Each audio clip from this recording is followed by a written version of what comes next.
Back on the AT, home, sweet home.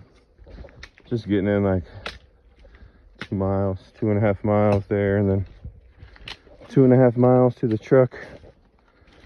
Man, it was nice. I ate lunch up there on that mountaintop.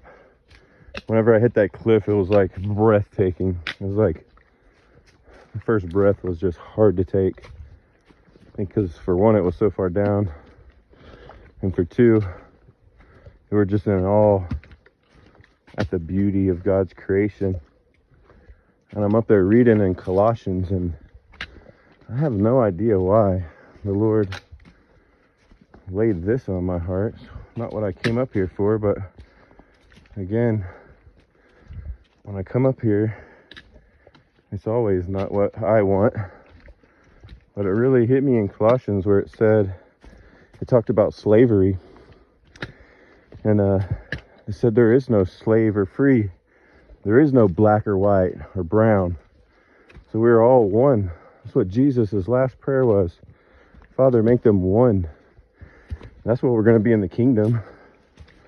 It just bothers me because anybody who knows me knows I'm the least racist person that you could probably ever meet. I hate racist people, whether white or black. And I try to hate them with perfect hatred. Just like David said in Psalms 139. But even though they're enemies, I'm called to love them. So I try my best in my flesh to do that. But it just bothers me that how they'll go out there and they'll march on the streets like white people put them in slavery. Do you know that God, Yahweh, Abba, the creator of all this, the creator of heaven and earth, put his own people in captivity?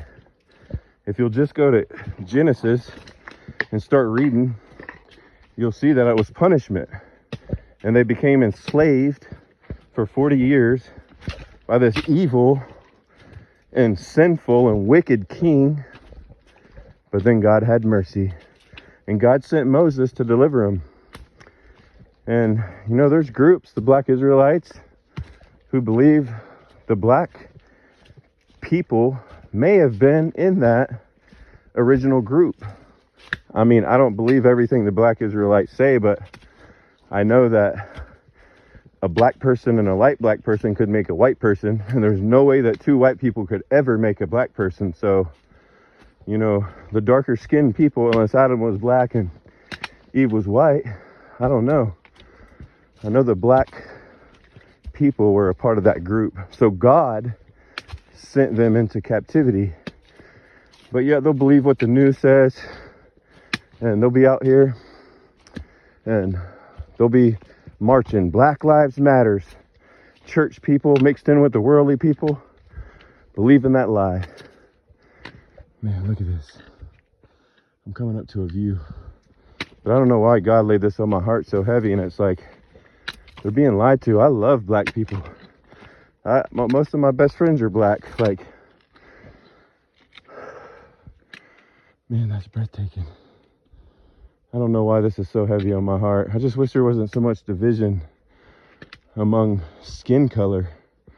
So stupid. It's what the news is telling them. They're believing these lies. They're out there saying no justice, no peace. But these cops are going to prison. And if anybody sent you into captivity, it was Yahweh. God said everything that was made, invisible or invisible. And I don't know what your people did as a group against God, but they got sent into captivity. It wasn't me. And I don't agree with my ancestors. I would have been the first one to shoot them and let my friends go. But, you know, I'm in a big city. Now that I don't have dreadlocks, I can feel the hate. You know, the way black people look at me like I did something to them. It's like, I wish they would blame God, the one who sent his own children in captivity. You know what I mean? I wish we could just forgive, honestly. I wish we could all just come together as a church and talk about this and hug it out, man, and be one. Because I love everyone. My son's married to a black woman. She's the most precious gift that's ever came to my family. I'm so thankful for her. And to me, she's just a beautiful woman, a godly woman. You see, I hate even using that color. I just had to use it for this language, but I just see men and women, you know. We're all different. Even if we're white, we all look different. We all smell different. We all act different. But this, look at this. This is what's important. This is the kingdom. Come, your will be done on earth as it is in heaven. And the cool thing is there's another kingdom, the New Jerusalem, coming one day. And we're going to unite.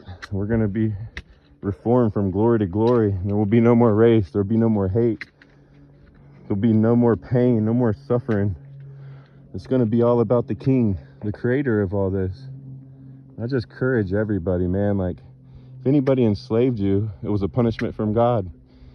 And just like God forgave them and delivered them and tried to lead them to the promised land, but they were grumblers, just like we are nowadays. But our promised land's heaven, the kingdom.